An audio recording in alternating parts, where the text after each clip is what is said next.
Prezados irmãos, nossos votos de muita paz. Meu nome é Marco Maiuri. Estamos aqui mais uma vez para a transmissão do programa Estudando Emmanuel. Nós nos utilizamos do livro Vinha de Luz, do Espírito de Emmanuel, psicografado por Francisco Cândido Xavier.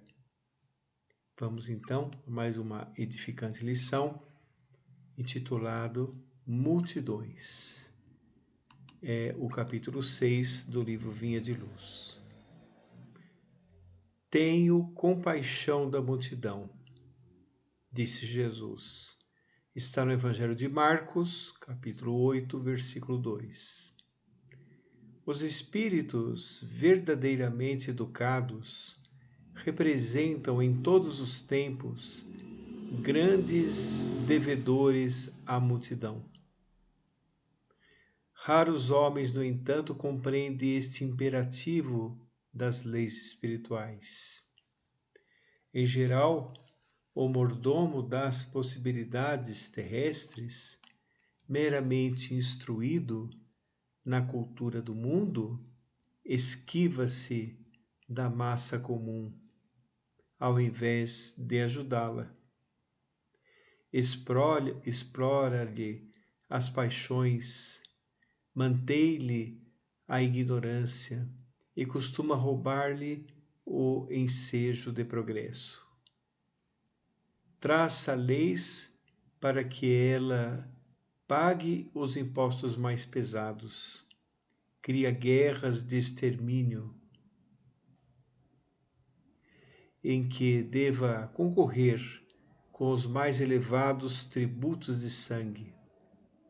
O sacerdócio organizado quase sempre impõe-lhe sombras, enquanto a filosofia e a ciência lhe oferecem sorrisos escarnecedores. Em todos os tempos e situações políticas, conta o povo com escassos amigos e adversários em legiões. Acima de todas as possibilidades humanas, entretanto, a multidão dispõe do amigo divino. Jesus prossegue trabalhando.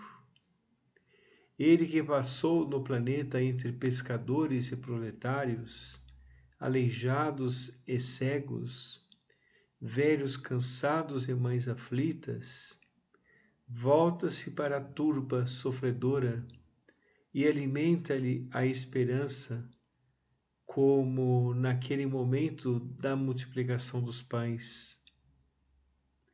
Lembra-te, meu amigo, de que és parte integrante da multidão terrestre.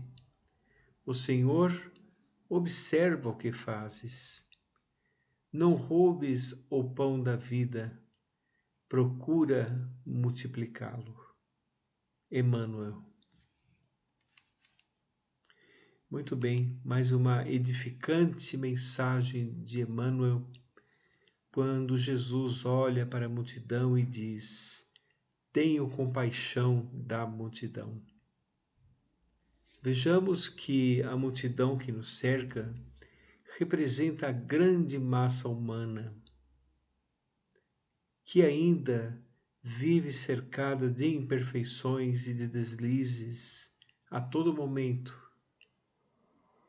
Nós ainda não conseguimos entender em profundidade este amor trazido por Jesus para todos nós. É o amor de renúncia a nosso favor.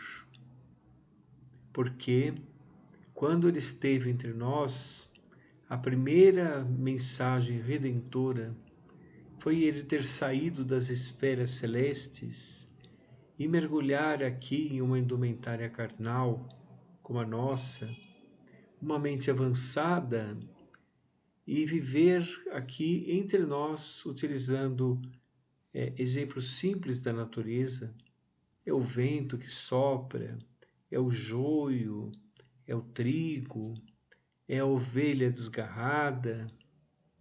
Vários exemplos do cotidiano em sua época quando esteve aqui, ele utilizou para lições imorredoras, palavras de vida eterna, que vararam os séculos de desmandos e estão até hoje aqui conosco, nos beneficiando, e nunca o homem foi tão necessitado das palavras de Jesus como hoje. Nós estamos diante das nossas imperfeições. Em todos os campos de ação humana, a graça, a imperfeição. Nós ainda não temos uma mente capaz de abraçar a humanidade. Mas para que nós não nos desesperancemos, devemos ter em mente que Jesus, esse Espírito sublime, está olhando por nós e sabe o que se passa em nossos corações, porque todos nós estamos mergulhados em seu campo mental que abrange toda a terra. Ele mesmo disse: quando me chamarem, quando estiverem falando de mim, quando socorrerem o mais infortunado dos nossos irmãos, eu ali estarei fazendo por mim. Isso demonstra que Jesus tem uma amplitude de pensamento capaz de abraçar toda a terra. Então, naturalmente, nós estamos em um campo de trabalho que é o nosso planeta, com todas as possibilidades de conquistas que o homem pode ter. Nós estamos diante das leis de Deus, também com muita misericórdia, onde temos sempre um pouco mais do que merecemos para nos impulsionar para frente. Então, cada um de nós, no lugar que está colocado, está vivendo experiências dentro da lei de causa e efeito, dentro da reencarnação, que são leis evolutivas, mecanismos evolutivos, que fará com que nós nos desvencilhemos de nossas imperfeições, gradativamente.